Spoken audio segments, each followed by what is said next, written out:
Is jazz talking like you've never seen or heard before. We welcome the following jazz members from all the different groups from all over the globe. We have the London Jazz Scene newsletter, Jazz Moods on, of course, the Voice Radio in North Devon, the Jazz Explorer, Sand Smooth Jazz from South America, the New Jazz Community. We also have Smooth Jazz and more, the Jazz Lovers Corner from Georgia, and of course the Smooth Jazz Train out of Richmond, Virginia, along with the Smooth Jazz Appreciation Society and the Devon Link Live. Welcome to you all and all other viewers and listeners to this. So it's a warm welcome to Jazz Across the Pond from me, Roger Lee, aka the Jazz Cat. And I'm Kevin Goolsby, and they call me Mr. G. Mr. G, the Bonnie to my Clyde. No. You were Clyde last week. It's my turn to be Clyde. Okay, we'll go with that one there. A great show we got coming up for everybody tonight. We're both very excited about the show, aren't we, Kevin? Very much so. Two great artists, no doubt. Right, so without further ado, let's invite them on, shall we? Please. Hi, this is Lindsay Webster, and you're listening to Jazz Across the Pond with Roger Lee and Kevin Goolsby, a.k.a. the Jazz Cat and Mr. G. Hi, this is Keith Slattery, and you're listening to Jazz Across the Pond with Roger Lee and Kevin Goolsby, a.k.a. the Jazz Cat and Mr. G. So it's a very good evening along to Jazz Across the Pond. Tonight, I know Kevin and myself are very, very excited about tonight's guest. Well, basically, we have a very, very special guest tonight, and some may say that if Carole King and Sade had a child, she would be tonight's guest. Ladies and gentlemen, all the way from New York City, please join us all and welcome the wonderful, the fabulous Lindsay Webster. Ooh, hi. The crowd goes wild. Thank you so much. We got the wonderful Keith Slattery in the room as well. Also, we're going to be chatting to Keith momentarily. Now, before we start the interview, I'm going to relay a very, very quick story, and I think you'll like this one, all right? Even Kevin doesn't know this story, so he's sitting there anxiously going, where's Roger going with this one here, okay? Basically, it's the end of 2016, and every year we try to go out to, we've got very good friends in St. Cloud, just outside Orlando in Florida, and they very kindly put up Todd and Leslie there, so if they're watching, hi to you guys.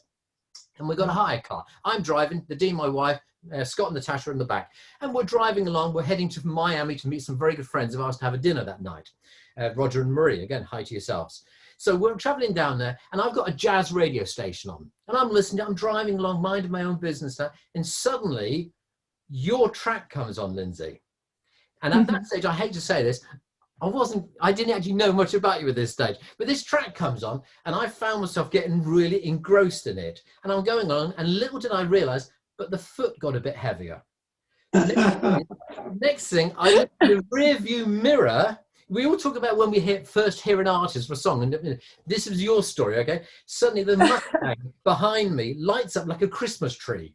And I went, Oh, I looked no. down and I realized, and so this sheriff comes up. So I pull the window down, but I'm also very anxious. Now, this will show dedication. I'm also very keen to find out who the track is, because I could use this on my radio show. So I'm sitting there, so the window comes down, and this sheriff, he's got his hand on his gun, and I'm thinking, oh boy. And he goes, I said, hi, officer. He went, I'm a sheriff. I'm not an officer. And I went, oh, sorry. And I'm still listening to this track going on. There's some wonderful Fender Rose playing by yourself, Keith, the voice from yourself. And I'm going, and I'm leaning over going, I must get the name of this track. And he's going, do you know you were doing 62 and a 50? And I went, look, Sheriff, I said, I'm sorry. He said, have you got your license? Well, our English license unfolds. This is our English driving license. It unfolds. It's not like a credit card. So he takes it and he goes, are you from England? And I went, yes. I thought I better not tell him I know the Queen, because it won't go very far. So I'm sitting there, I'm going, yes, yes, I am from England. And he went, okay. So he's chatting to me and that. And at the end of the track, suddenly this DJ presenter goes, and that was Lindsay Webster. And I'm going, Lindsay Webster, right, make a mental note of that. And the track was, Can I guess what track it was? The track, go on, have a guess. Next to Me. No, it wasn't. It was On Your Way. Oh. It was On Your Way from the wonderful album. And of course, so it says Lindsay Webster, and suddenly the radio host goes, On Your Way. And I went, On Your Way. And the sheriff put his hand on the gun. He went, are you being flippant with me? And I went, no, honestly, I wasn't mean, I'm on my way. Oh my gosh, that is too funny. Did you get a ticket? It could have been worse, because there is a track on there called Ain't It Funny, which is even faster. And if that was being played, I would have said, well, ain't it funny? And he would have arrested me or shot me. So anyway, there we go. Story out the way, Lindsay. Did you get a ticket? No, he let me off. I smooth talked myself, and he went, I said I was leaving the United States 2 days later, and I think they went, this is going to be more hassle than anything. So he probably told me about driving safely, and I said, but I do know Lindsey Webster. He went, oh, please, on your way, where you going now? Anyway, Lindsey Webster, thanks so much for joining us. We're actually a delight here to have you with us. And I know Kevin wants to ask you a question. Well, I want to start off by making certain that everybody knows that Lindsey Webster is an outstanding American vocalist whose 2016 single, Fool Me Once, peaked at #1 on Billboard in February of 2016 and solidified her selection as Billboard's Smooth Jazz Artist of the Year. Now, at that point in time, Lindsey became the first vocalist to reach #1 since Sade's 2010 Soldier of Love. Lindsey also picked up another #1 spot on Billboard, Where Do You Want to Go, in May of 2017, and again earned her Billboard Smooth Jazz Artist of the Year.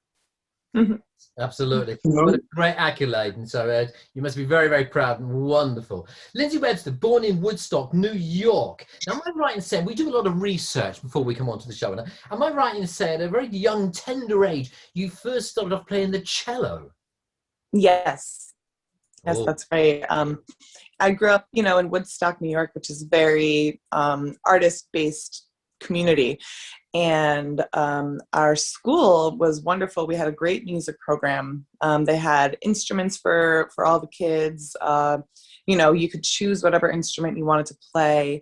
And I remember getting my cello and just becoming so in love with it and practicing so much. And I was singing all the while. I love to sing ever since I was like a little tiny girl.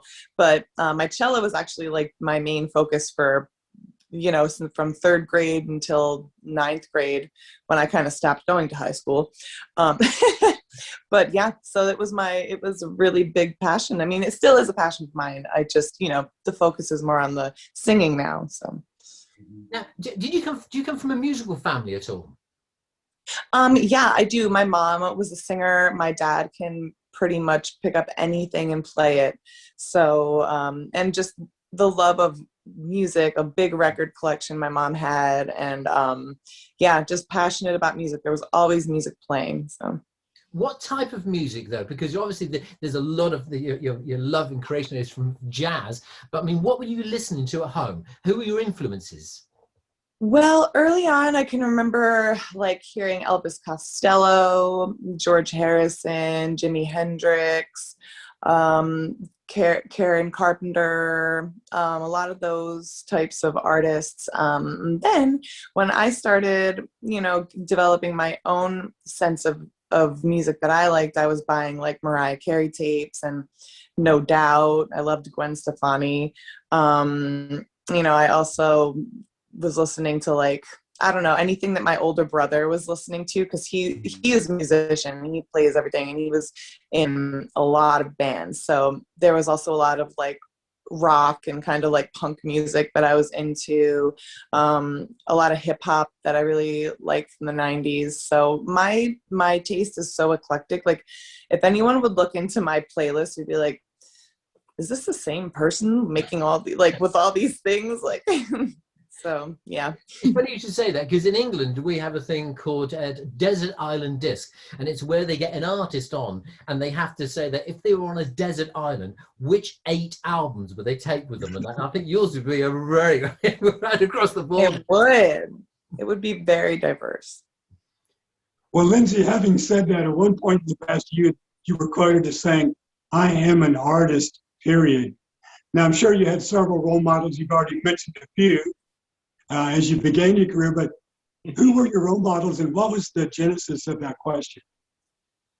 Oh, well, let's see. I was you know, whenever you put out a new album, you got a lot of these interviews, and my dear friend Monifa at our record label, she asked me a whole bunch of questions, you know, and so that one, you know, I believe she asked, like, who are your influences, and how do you feel to be compared to artists? I think that was the question. And so that was the answer. But some of my biggest influences, God, I would, like, you know, I kind of named a few of them. Gwen Stefani was a huge influence on me. I renamed myself Gwen in the 3rd grade, and I wouldn't answer unless people called me Gwen. I wrote it on my homework. I remember that was an interesting time in life.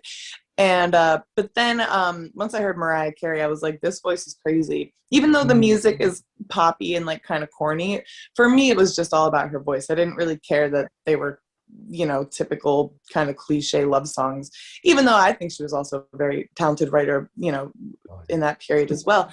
But other influences, you know, and as I grow and I hear more music, I'm constantly being influenced. So, you know, I love artists like Moonchild, Jared Lawson, of course. I love Lettucey. It's like really I gravitate towards big voices, you know. Well, that leads us very, very conveniently. We're talking about big voices. We'd now like to, because we know we got listeners in the United States with Mr. G, and we got a lot of listeners on this side of the pond with our own jazz moods. So we'd actually like now, just for the listeners now, to interrupt the interview by playing a track from your new album. It's 2020 album. It's a fabulous album. We love it. We've played a lot of it on the radio, right from 2013 when your debut album came out, right? Yeah. 5 albums later, here we are. And I think we're right in saying that we're going to play Only You from your wonderful album, A Woman Like Me. Listeners, you're listening to Jazz Across the Pond. We'll be back in 2 minutes' time and continue this wonderful interview with Lindsay and Keith. Have a listen to this.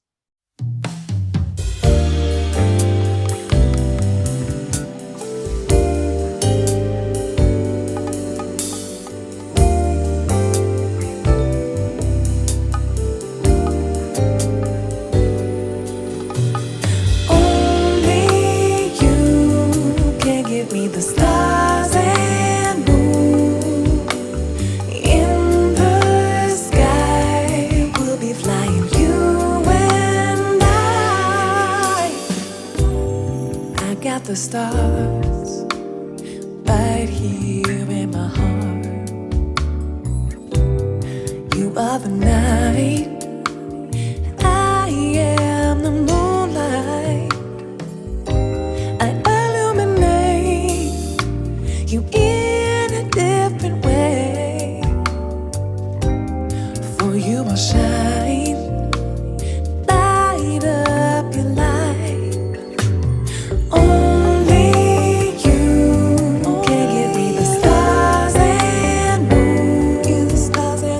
In the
light is my love, shining from above. And don't you forget, or feel the light is dim. Open your eyes, look into the night. Yeah, only you can give me the stars and moon. Give the stars and the moon in the sky. It's like you and I. Only you. Only you. Stars and moon. All the stars and the moon in the sky. It's like you and I. Only you. Only the stars and moon. Give the stars and the moon in the sky. We'll be flying, you will be flying, flying, flying, baby. Only you can give me the stars and moon in the sky. We'll be flying, you and I.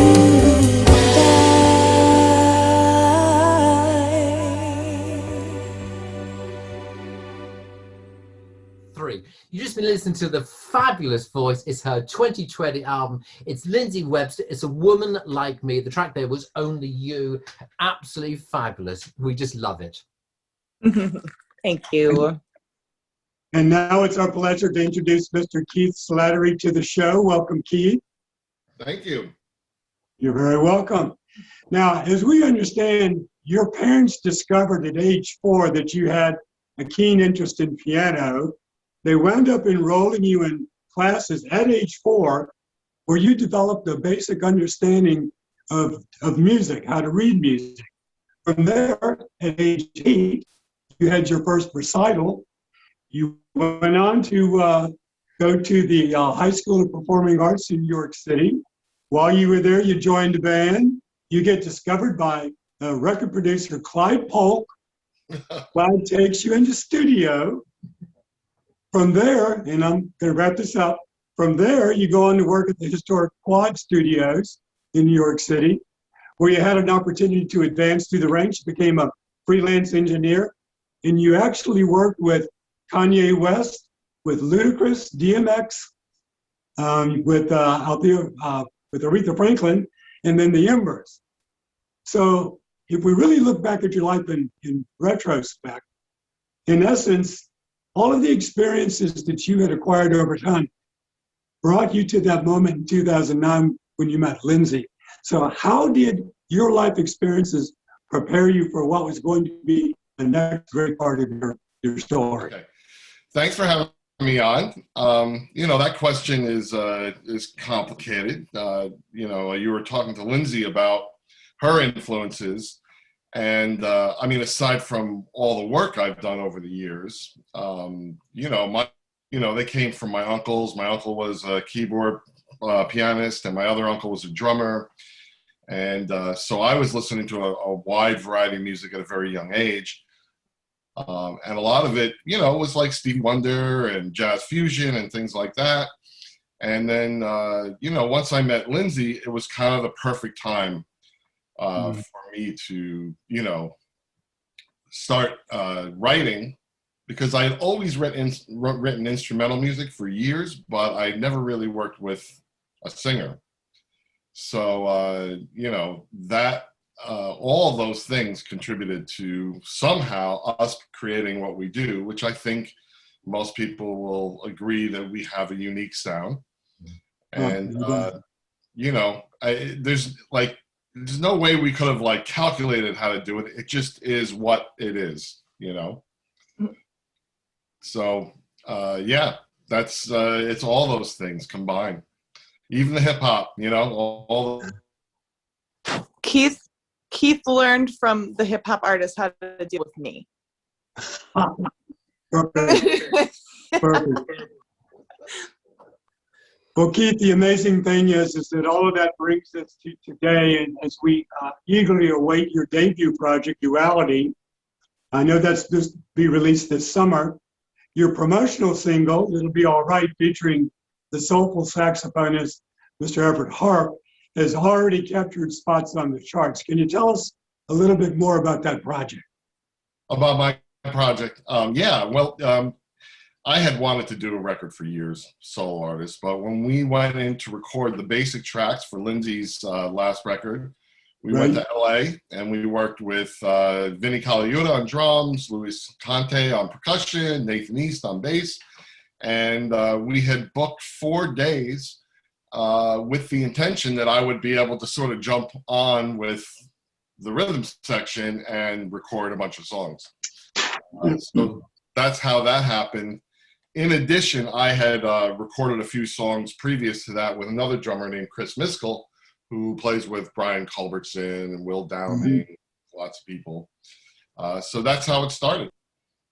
Gotten off to a great start, so it's very impressive. I love the song, and I expect you to pick up some spots and some additional charts moving forward as well. Yeah, and I think you'll really like the album. It's a wide variety of styles. It's not just sort of contemporary jazz. It goes from more jazz fusion to contemporary jazz to what I would call classical influence jazz. Right. Well, I would say that obviously your collaboration with Lindsay, in my humble opinion, is one of the biggest collaborations to hit the music scene in a long time. The two of you together, it's just your product is just absolutely amazing. Thank you. Yeah, thank you. And you know, we're in the midst of working on Lindsay's 6th album. Correct. Oh, well. So weird. It must mean I'm getting old. Now,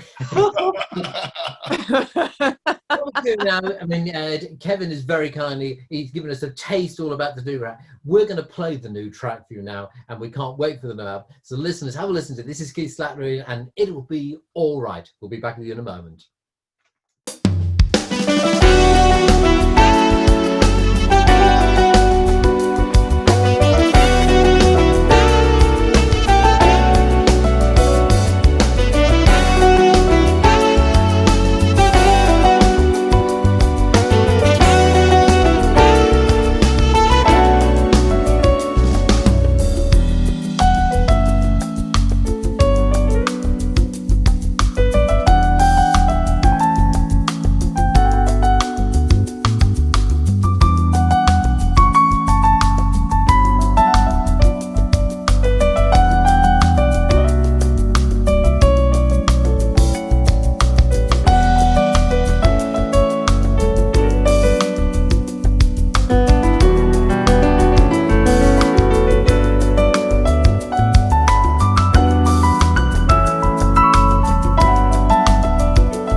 listening to the fabulous Keith Slattery. It's the new single from a new album which is coming out during the summer. It'll Be All Right. Absolutely fabulous. It's in the car, Keith. Can't stop playing. And I'm watching my speed limit. Don't worry.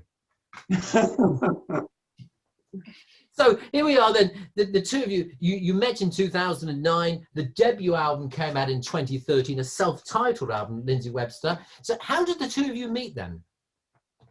Well, we were both at a karaoke night at the Bearsville.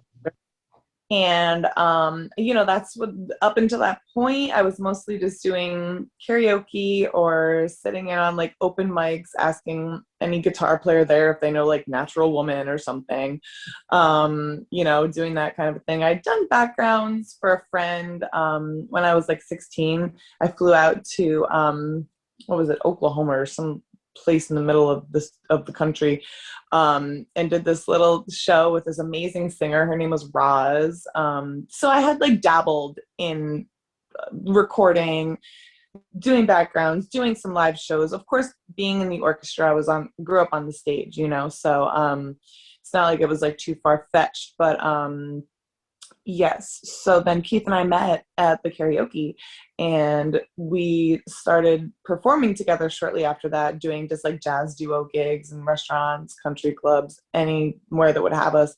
And then we became, you know, really great friends and started writing together. And then, you know, in 2013, we came out with our first album. Oh, by then we'd already, you know, gotten into like the marriage part of the whole thing. Well, we weren't married yet, but you know, that part of it, right, Keith? So you know, it's like our relationship developed over time, and so did the music, and then albums, and it's like I said, it's like, wow, 5 albums out already, and it actually really is over the course of a short amount of time that, you know, we've done all this writing and recording, you know, and I love it. We could have put records out faster, but we, you know, just budget, time, that kind of stuff. But like we could just write and record all day if we had the opportunity. Now it's almost like the Elton John and Benny Taupin, the John Lennon and Paul McCartney situation, where the collaborations, great writing. Now your 5 albums, right? Nearly all the tracks have been written by yourself. So between the two of you, who does the lyrics? Who does the music? How does it work? Well, the process is usually that I come up with music ideas, and then I'll run them by Lindsay, and either she's like yes or no, and then she takes it from there. And then once we, then we'll demo the song, and if we decide to record it for an album, then when we go into the studio, then we work with live musicians and we develop it further. So there's multi stages to the whole process. Well, it certainly works, because when you hear it, the lyrics, the music, it is absolutely fabulous. Didn't you agree, Kevin? I do. And Lindsay, a question I wanted to ask you as well, with respect to your range, you've been compared to Mariah Carey, Whitney Houston, and Minnie Riperton.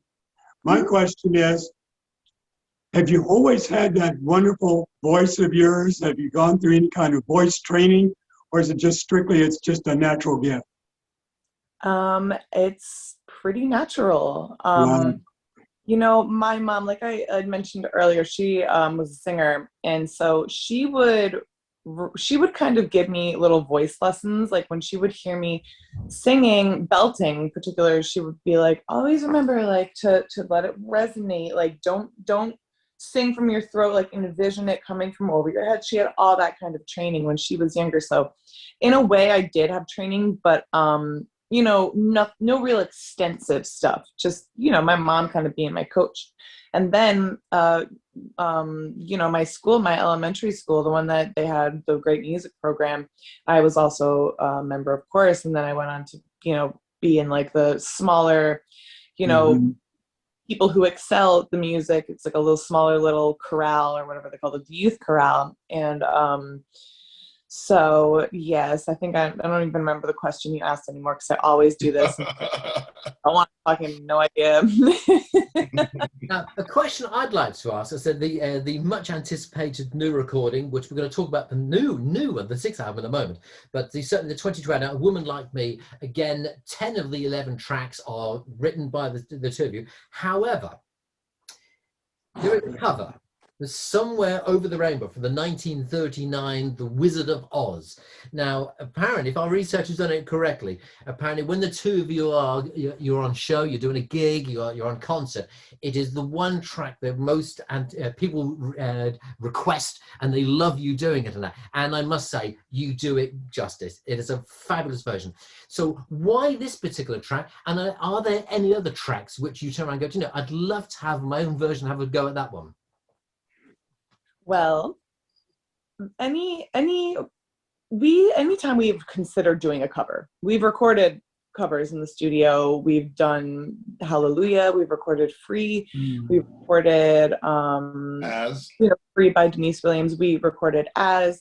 But then whenever we listen to it, we just have so many of our own songs that we want to put on the album that we're like, well, not this album. We'll do it on the next album. We'll find a cover. Never found the perfect cover.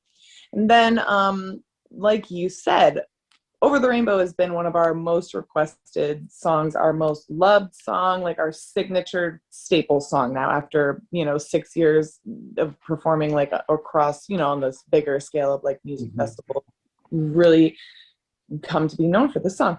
So we recorded it and it came out, pretty great. And mostly the reason that the cover is on the album is because our colleagues with our record label and management, they're like, you should really put a cover, it could attract some new listeners.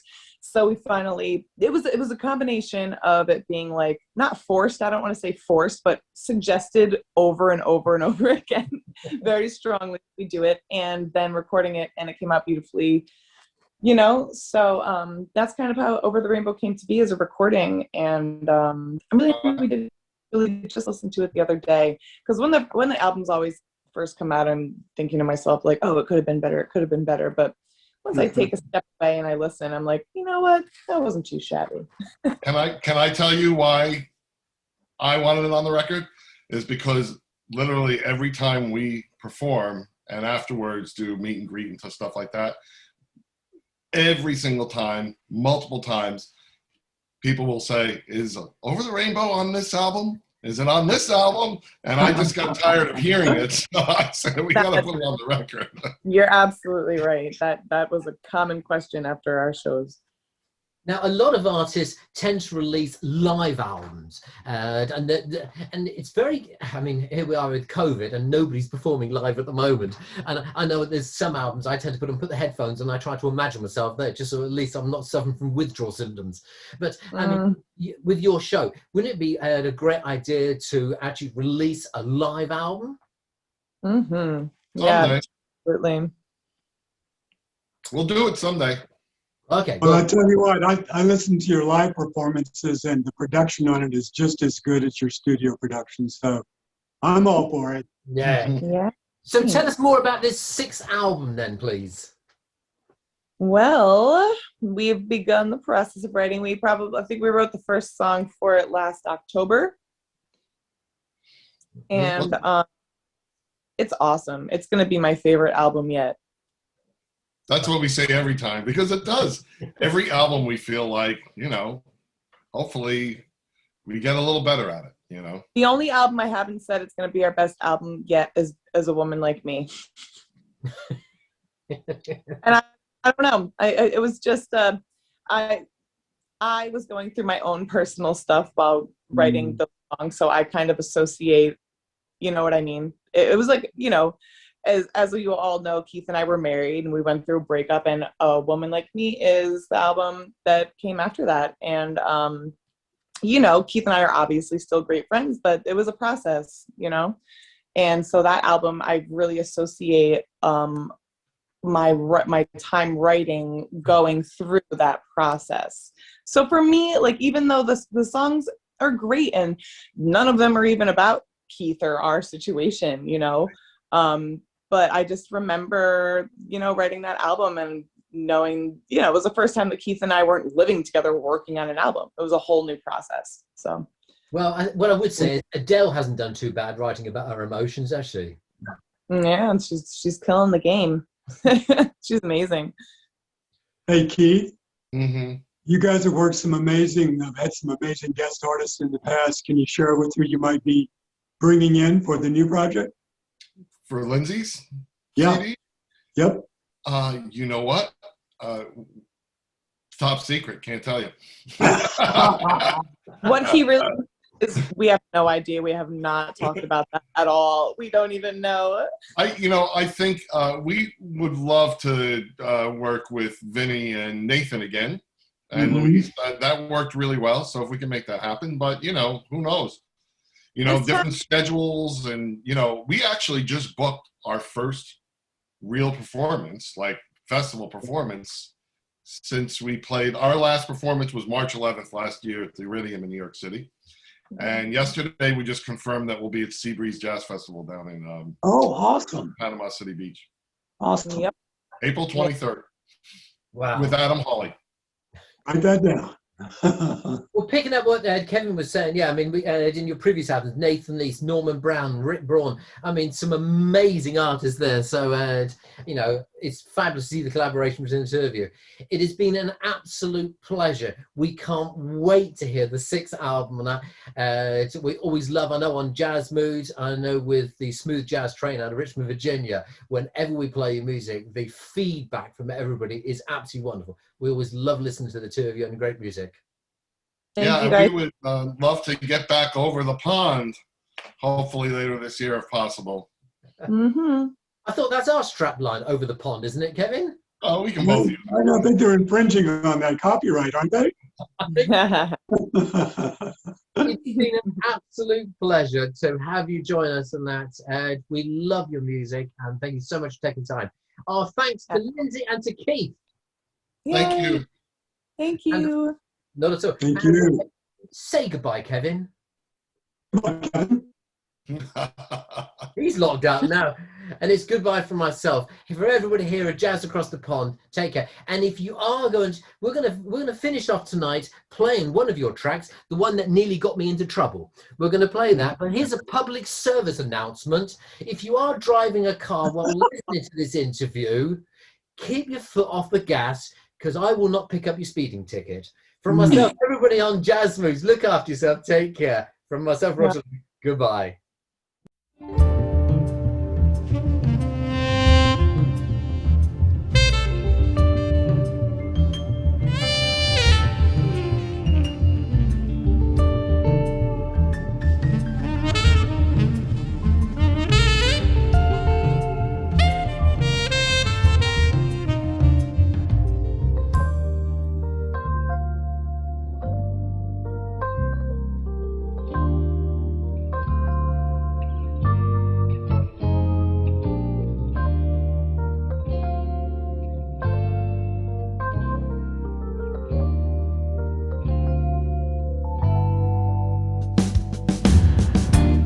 Some days it seems that more and more I need to look back on yesterday